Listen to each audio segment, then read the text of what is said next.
Bonjour, bienvenue sur cette vidéo. Alors aujourd'hui, on va faire la correction du texte que l'on a vu avec les STMG2, le texte de Jean-Jacques Rousseau du contrat social, livre 1, chapitre 8. Alors je vais relire l'extrait qui est dans votre manuel à la page 207 pour l'avoir en tête.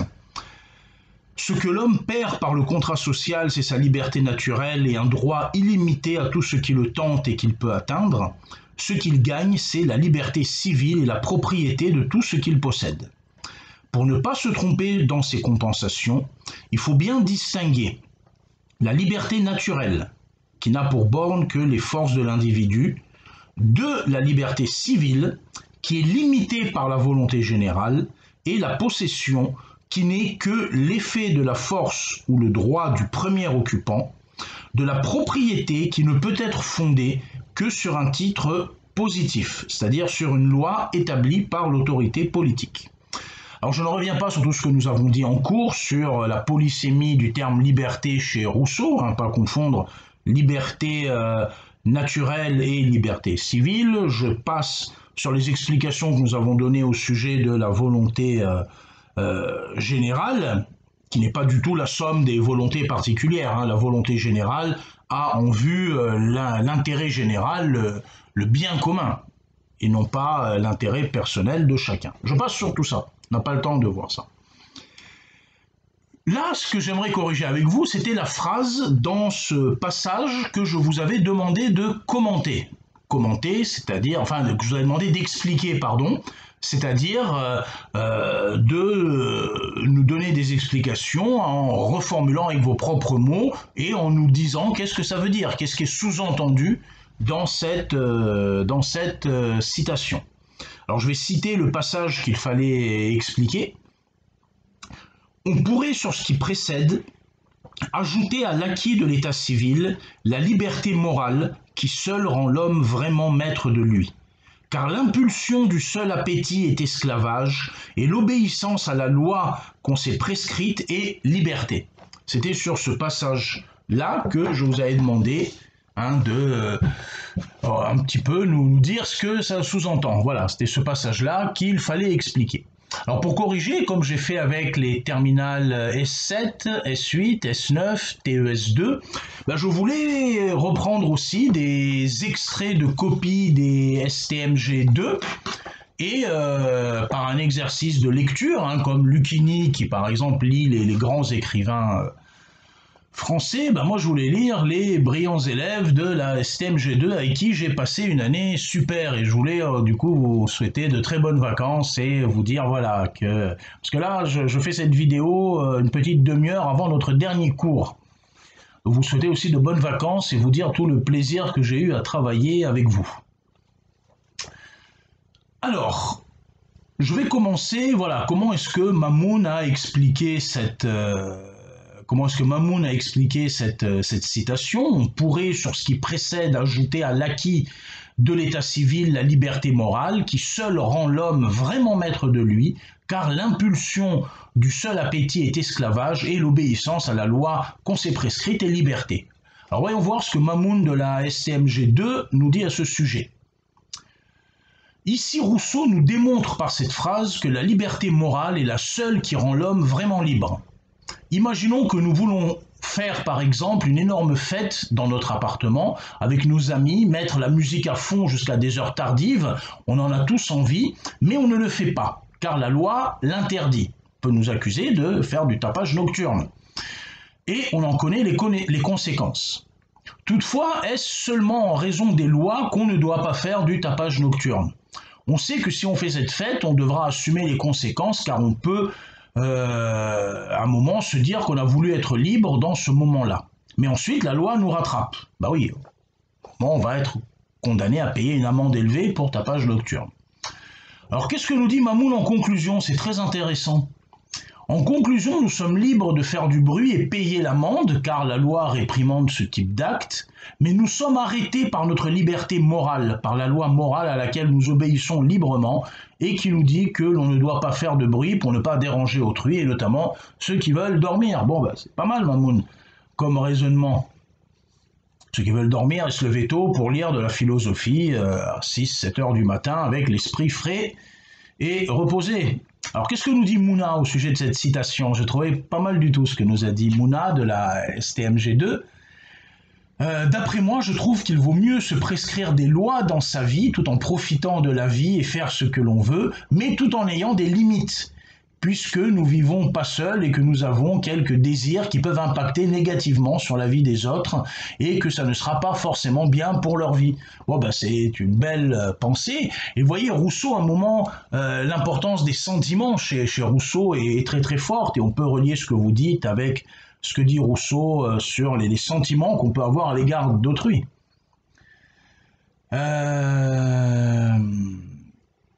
Alors, qu'est-ce que nous dit Samuel? Qu'est-ce que nous dit Samuel au sujet de cette citation de Rousseau? Dans cette citation tirée du contrat social de Rousseau, nous pouvons voir que l'auteur essaie de nous expliquer que parfois, il y a des situations où notre désir est immense, mais que nos valeurs ou tout simplement les règles que nous nous imposons agissent comme des barrières afin qu'on ne puisse pas les assouvir. Je suis totalement en accord avec les propos de l'auteur. Je pense que justement pour pouvoir vivre tous ensemble, socialiser, échanger et même évoluer, il faudrait que l'on puisse, pour que l'on puisse passer sa raison bien avant ses désirs, même si cela est parfois difficile de ne pas assouvir ses désirs.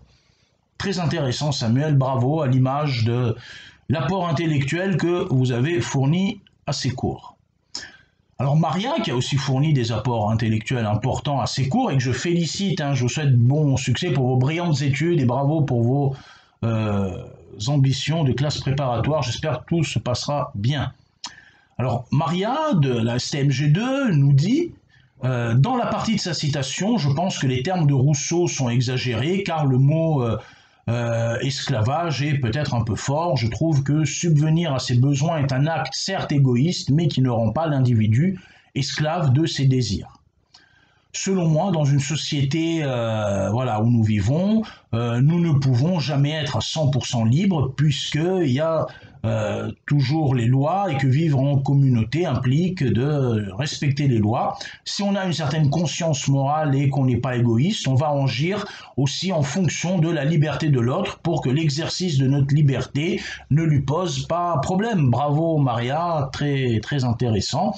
Et c'est dans ce sens également que va Manal, qui nous dit que voilà, la loi morale fait de nous des individus libres car elle amène à la protection de tous par l'exercice justement de cette liberté morale que par ces lois que les individus se prescrivent eux-mêmes. Alors qu'est-ce que nous dit Yasmine de la STMG2 au sujet de Rousseau? Tous les malheurs de l'homme viennent de ses désirs qui sont infinis.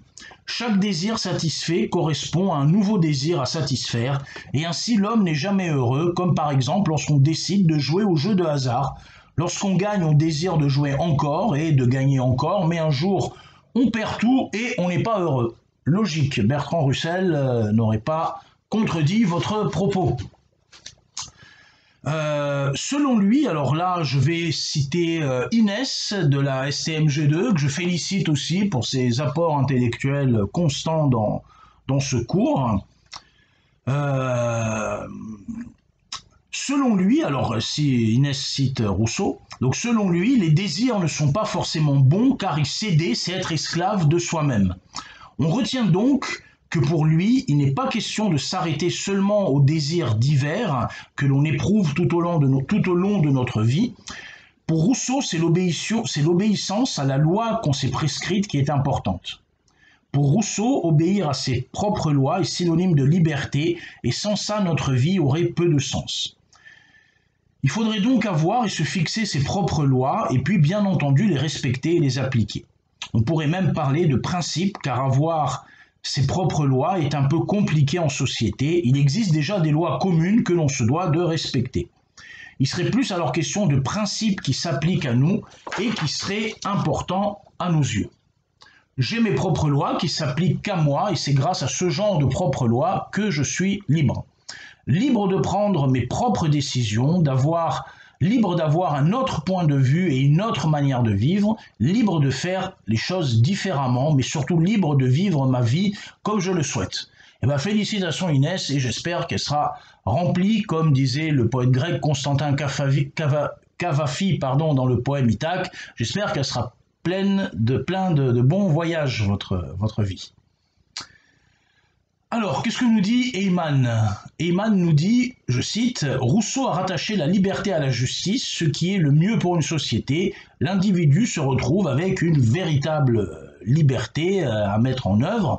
Pour Rousseau, la liberté réelle, c'est la liberté morale. » Il cite Rousseau, « l'obéissance à la loi qu'on s'est prescrite et l'autonomie. » En effet, l'homme qui se considère comme étant libre ne reste juste n'est que l'esclave de ses désirs, tandis que s'il respecte la loi qui s'est prescrite lui-même, il sera vraiment libre.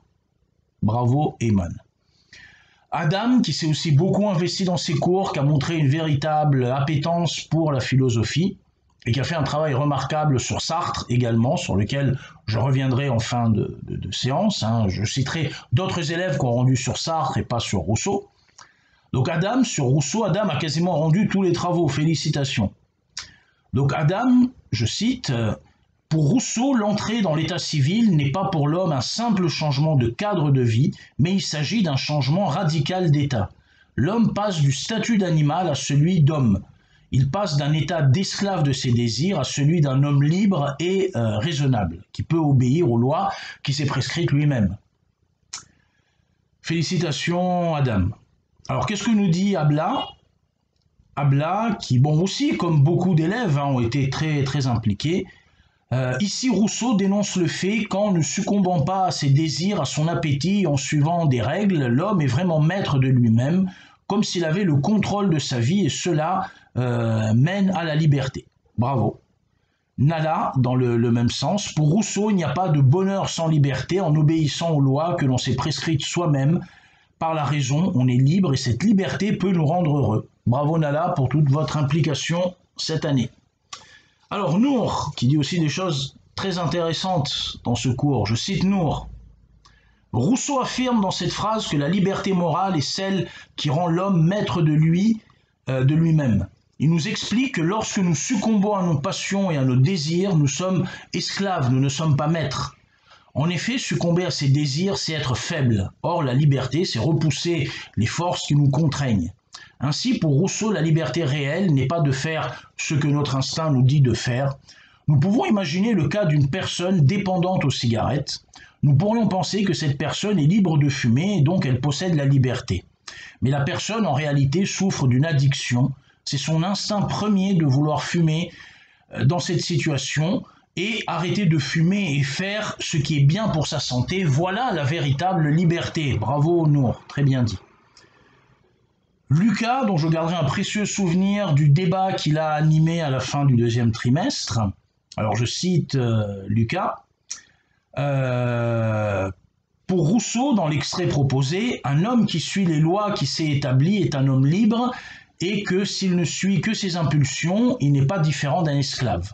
Donc si un homme suit les lois, si un homme suit les lois, il est libre, et à la liberté civile s'ajoute la liberté morale. Cet homme sera libre et complètement maître de soi.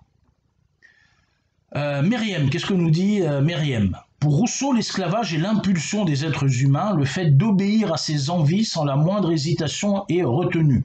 Cela fait preuve de faiblesse et de soumission au moindre désir éprouvé par l'homme. Et Meriem nous a cité l'exemple de Rasputin, très bien. Il y a un très beau film avec Christopher Lee sur Rasputin et justement ses excès et comment il va payer cher ses excès. Alors Bahaeddin, je félicite pour les progrès au troisième trimestre.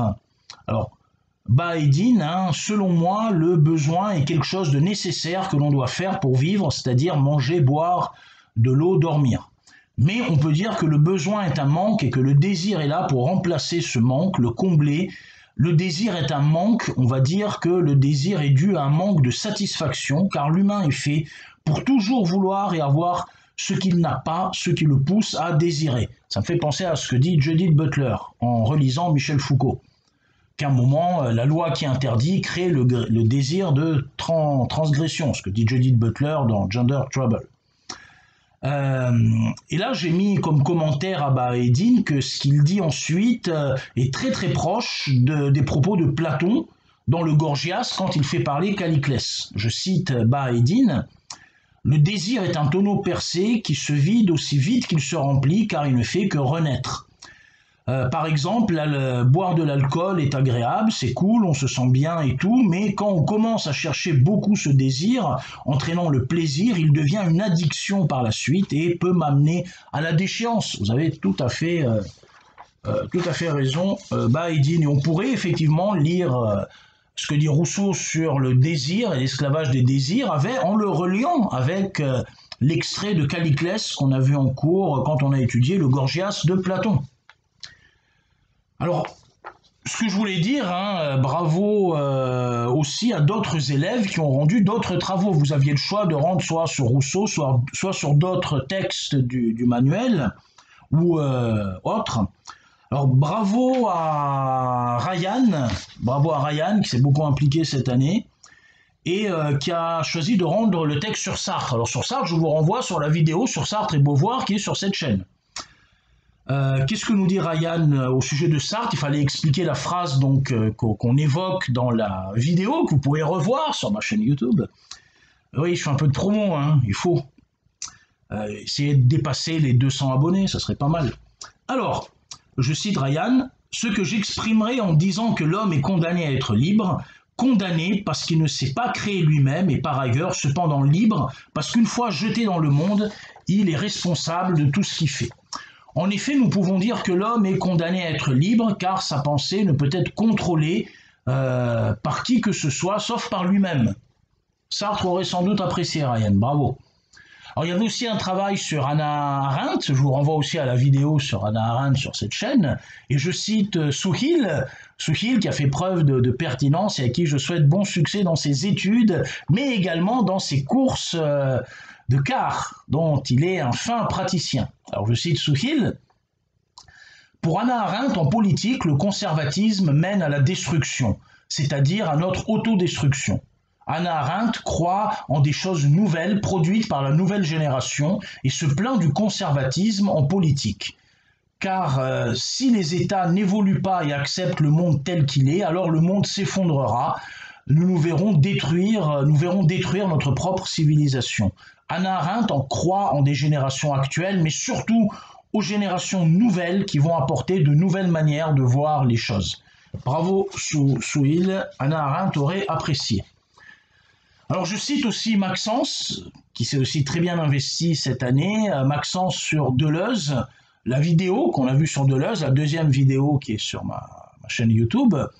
Je cite Maxence: « Pour ma part, je dirais que certaines œuvres d'art sont des formes de résistance.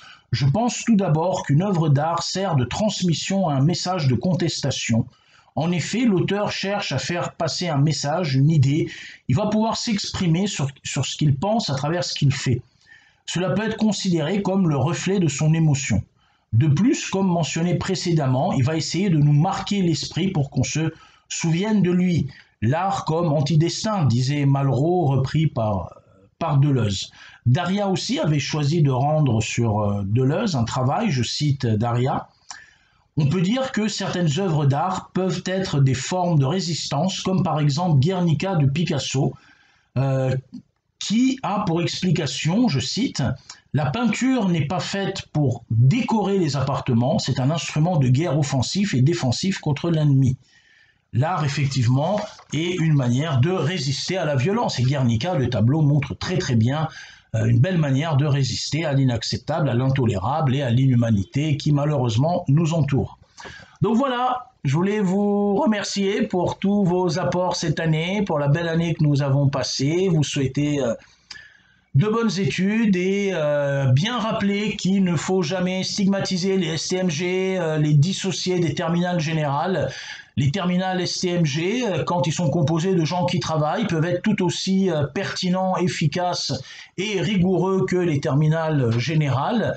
Donc moi, j'ai été très content de vous avoir cette année. Je n'ai pas écouté parfois les bruits de fond Ouais, STMG, il travaille pas, turbulent, insolent, etc. Non, vous êtes des terminales comme les autres et si on prétend enseigner à des élèves, eh ben, il faut considérer tous les élèves comme, je vais reprendre Rousseau pour finir, comme étant naturellement bons.